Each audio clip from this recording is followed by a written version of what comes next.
जय जगन्नाथ आज्ञा आज्ञा आपण मैंने भल भाव में गोटे खबर पाई सारे सोशल मीडिया भी भाइराल होची जे गोटे 12 वर्ष बालिका मुंडे उकुणी होइथिला तो तार सेथि लागि ता जीवनटा चली गला ए पुरी रे केते दुखजनक घटना कोन मात्र 12 वर्ष पिलाटी से केते माने दुख जंत्रणा पाइथिबो केते माने कष्ट ता देहरे से मारिथिबो से वीडियो मु देखुथिली आउ तांको बापा माँ को प्रतिक्रिया भी आपण माने देखुथिले मु भी देखिछि आ गोटे मैडम से भी किसी प्रतिक्रिया रखिथिले नाई जो स्कूल रे शिक्षक शिक्षयित्री अछंती से माने भी टिके देखिथिले होय तो पिलाटी बंची जाई पारि थांता तो से माने भी टिके ध्यान दवा दरकार आउ से वीडियो रो कमेंट को मु देखिली जे शिक्षक मानकर दायी नुह प्रथम भूल होछि बापा माँ मानकर आज्ञा ठीक कथा ऑब्वियसली बापा माँ को ही दोष देबे जेते जाले तांकरी छुआटा ना तांको लालन पालन तांको माने स्कूल रे से 6-7 घंटा रहिला परे परे बापा माँ पाखे से रहे आ जति समय से बिताए किंतु मु गोटे कथा कहबी आपण मानकु सरकार गोटे स्वच्छता अभियान आरंभ करथिले से स्वच्छता केवल कोन नई नाଳ रास्ता बंध एई सब स्वच्छता करा जीवो मु तो जानिनी बोधे एई सब बोधे इंक्लूड हेछि जे एई सब सफा रखिले मनुष्य शरीर सुस्थ रहिबो मनुष्य समाज रे भलरे चलिबो रोग व्याधि दूर हबो ठीक कथा आज्ञा किंतु मनुष्यर स्वच्छता दायित्व के नै ताको के करिवो आपण माने कहबे ता बापा माँ कोन नथिले सत कथा कहया गले ओडिसा रे एमिति भी लोक अछंती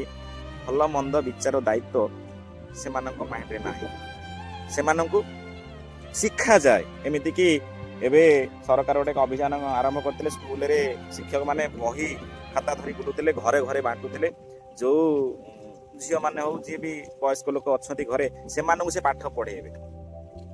टिके चिंता करंतु तांको मौलिक धारणा को दूर करिवे किछिटा तो जानंतु तांकर दायित्व थिला किंतु बही जगह रे से लोक जगह रे सारंग जगह पाठ पढ़ौछि कि खाता कलम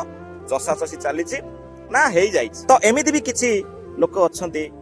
ठीक कोटा भूल कोटा सेटा माने सेई जिनसटा मडेले कोन हबो सेई जिनसटा खाइले कोन हबो आ सेटा कोन आ तार प्रतिफल कोन हबो से मानकर बुद्धि विचार होई न थाए से झियर माँ बापा जदी सेति की जानि थांते सेति की तागिद करि थांते आ सेति की उत्साह मनोवृत्ति रखि थांते नाही झियो को मु सफा सुतरा रखिबी ता देहटा मुंडरे एते उपुणी अछि तथापि से मेडिकल कोडे नैथिले ता पूर्वरु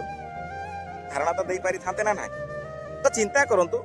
तांको माइंड टा केमितिका थिबो तांको माइंड टा केमितिया थिला तांको माइंड केते सरल सत कथा तो कहिया को गले आपण माने भी कमेंट करूछन नाही प्रथमे तो बापा मां कर भूल किंतु एटा कथा कहबी से पिलाटी जो स्कूल रे पाठ पढिया पई जाउतला सेठी प्रत्येक शनिवार रे नख चेक करा जाय मुंडो सफा चेक करा जाय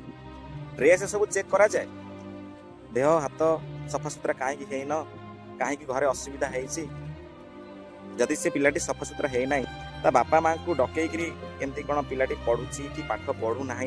आउ ता देहटा एमती असुस्थ रोची बापा माँ को अवगत कराइबा एटा कौन शिक्षक मानकर कार्य नुह ना एटा सरकार बिल पास करना सेते बेले आमे जतले पाठ पढ़ुथुलो ना घर टेकिकरी सार माने आसी नै करी जाउतले नख काहे की कटा होनी नखरे मळी जदी छुंची मुन्नेरे जति की मळी जाय सेति मळी दे लागि थिवो ना सिक्का ऊपर टंगई दियंती सिक्का रे बसई दियंती गांटी रे पहाड़ लगे दे नाली नाली यदि पार्टी करिवु से सिक्काटा पुणी छाड़ी दियंती दुलुकिना तळु पड़े जेमती मजा गात जेमती बसी जाए कि मेरुदंड जो हाड़ नुह बसी गला भली लागे एई भली कष्ट देई थांदी हम मानक से समय कथा अलगा से सारंग कथा अलगा हातुरु खर्च करी करी पिला पढुनी केमिति ता मनोवृत्ति पाठ पढ़ा को आसीबो सेटा से चिंता करंती बापा माँ को भल मंद कहंती बापा माँ न जानी पारुथिले मध्य नाई पिला को पाठ पढ़िया को पठाओ जबरदस्त सी आसी नौथिले आउ से समय शिक्षक कहांती नहांती नाई मु आपण मानकु कहूनी जो शिक्षक अछंती शिक्षयित्री अछंती आपणकर भूल बोली किंतु आपण बा देशर नागरिक आपणकर बा दायित्व टिके अछि तांको बापा माँ से झियर बापा माँ जहा हेले आपण माने कोन बा सेया हे गले आ तांको भितरे तम भितरे फरक कोन रहिला टिके चिंता करंतु टिके माइंड रे पुरांतु आपण माने आसी बहुत कमेंट करिए मु जानि कले मध्य करंतु किंतु जदि आपणकर से निज छुआ हेई थांदा ना टिके दिमाग को नै थांदे आउ पुणी हम सरकार आपण तो केते केते सुरक्षा योजना माने लागू करिछ माने कार्यकारी होउची खाली खाता कलम रे आज्ञा प्रैक्टिकली नुह आपण टिके निजे तर्जमा करंतु ଏଇ ମାନେ ଯୋଉଟା କି ଆମେ ଦୁଃଖୀ ଦରିଦ୍ର ଲୋକ ଯୋଉମାନେ ସବୁ ଆମେ ଅଛୁ, ସତ କଥା ସେମାନେ ଛାଡ଼, ଏକଥା ଯଦି ମୁଁ କହିବି ଆପଣମାନେ ବହୁତ କିଛି ମତଭେଦ ସୃଷ୍ଟି କରିବେ, ବହୁତ କିଛି କମେଣ୍ଟ କରିବେ। ଠିକ କଥା ଯୋଉଟା ସଦାବେଳ ପାଇଁ ଠିକ, ଟିକେ ଚିନ୍ତା କରନ୍ତୁ। ତାମାନେ ଏବେ ବି ଆମ ଓଡ଼ିଶାରେ ମୂର୍ଖ ଯାହା ପାଠୁଆ ସେଇଆ, ଦୁଇଟା ଯାକ ଦୁଇଟା ଡଙ୍ଗାରେ ଅଛନ୍ତି ସତ, କିନ୍ତୁ ଗୋଟାଇ କୂଳରେ ପାଣି ପିଉଛନ୍ତି। ଯଦି କଥାଟି ଖରାପ ଲାଗିଥିବ ନିଶ୍ଚୟ କ୍ଷମା କରିଦେବେ। ଜୟ ଜଗନ୍ନାଥ।